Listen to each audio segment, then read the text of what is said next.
doing the mantras at 107. So I have one bead left. I'm about to do 108. At 107, the phone rings. I look down. It's the realtor. I'm like, my heart sinks.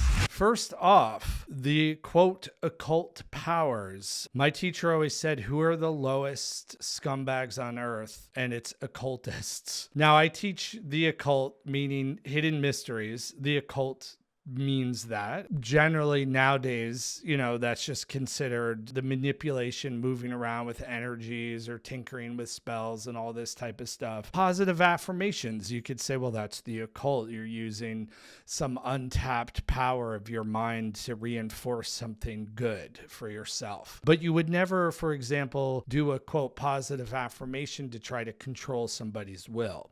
So you wouldn't be like, oh, I have a crush on Susie, so I'd wake up every day saying, Susie is in love with me. Susie is in love with me. Susie is in love with me. When you put energy, say, to manifest a promotion or a job, what you're really doing is making the energy clear for you and hoping, that you're sort of clearing the energetic channels for your success. And it's more about making yourself a big yes and making your energy bright enough. You can't try to manipulate somebody else's will, right? But you could make yourself really attractive, not just in looks and appearance, but I mean energetically, right? Simply, black magic is when you try to use techniques to try to control others. That's just a no-no. So again, maybe you have a crush on somebody, you would love an opportunity. Well, the magic would be, well, why don't you ask them out? And probably if you go out on a date, just bring your best truth. Be yourself. Magic, again, I'm going to say it probably 100 times in this video. We do not do anything to try to control somebody else's will. For example, here's a good example.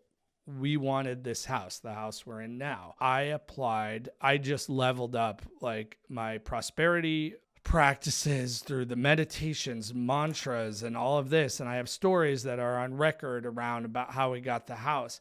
But playing those mantras, doing the meditation, visualizing myself in the house was just creating a clear channel that sort of illuminated us energetically. So hopefully they would have accepted our offer. I didn't go in and take pictures of the old owners, try to manipulate their decisions, but it definitely, in a way, doing the work and also having some faith on the destiny of it all. Was this the house we're supposed to be? It was the house we were supposed to be in, but I knew that the energy had to be pushed over the edge. So I'm working in the material, like making a good offer and all of that, but energetically, and this is what we're able to do to cause change, so you can work in these different realms. And so with not trying to manipulate the owners to be like, let's mind control them, pick me, but I'm making our energy through the meditations, through the mantras and the other practices.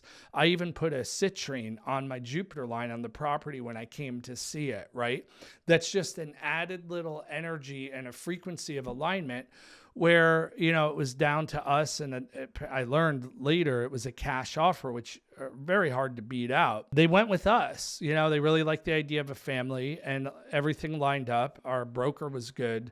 So our offer was right. It was a good offer, and it beat out a cash offer, not because necessarily the amount of money, even though I think it was a little bit more, a few $1,000s more. But, if you have cash in the bank that day, I get it. But it just so happened that their agent knew our pre-approval amount, which was way above the asking price of the house. So that to her, because she knew the formula, if you have to have a certain amount liquid to be pre-approved, and she was like, this is going to be fine. Just wait it out. And they wanted to give it to a family. I know that. But all of that energy and mantra just helped push it over the edge, and sort of on the etheric or astral realm, we're radiating more. So in a way, it's like, pick me without seeming anxious, but it guided the energy in our favor. Why? Because it made us, as I always say, a fit receptacle for the house. We worked in all worlds. Materially, we worked on, here's a good offer. The old way of making offers is to just, you would say your pre-approval is the exact amount of your offer. Our realtor, and I trusted her, I was like, okay. She said, that's the old way. The new way, put all your cards on the table. But that's part of the reason we got it is because when she saw our pre-approval was way more than our asking price, she knew, okay, the financing is solid, and told the homeowners, you're going to get your check. Just wait a month. It's not like they needed it to eat or anything. They were retired dentists. So that was the material realm. Intellectually, the timing was all right. And then creatively, I did, and spiritually, I added this extra layer of energy that changed our frequency, because I knew, based on even the numerology, and I put this story in my book about 555. Before we put the offer, I kept seeing 555 everywhere, and then Gina started seeing it. I literally saw like 555 graffiti on a rock. I'm like, who the heck's graffitiing a rock? It's pretty poor taste. But then 555.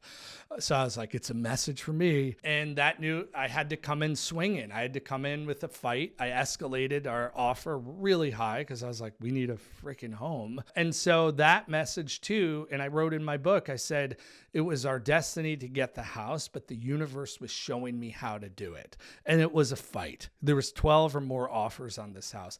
We had to clear the obstacles. 555 is fighting. It's clearing the obstacles. It's being aggressive. Fortune favors the bold. And so I took all of those messages and I'm like, I better add all the mantras and the prosperity practices. Did that, and no joke, if you filmed this in a movie, you'd be like, come on, that's too perfect. I was doing 108 Mul mantras, M-U-L. Mul mantras is the fate killer. So I'm like, whatever karmic cluster F that I've created, especially around housing and homes back in my effed up youth, been evicted, all sorts of stuff, thanks to DRUGS.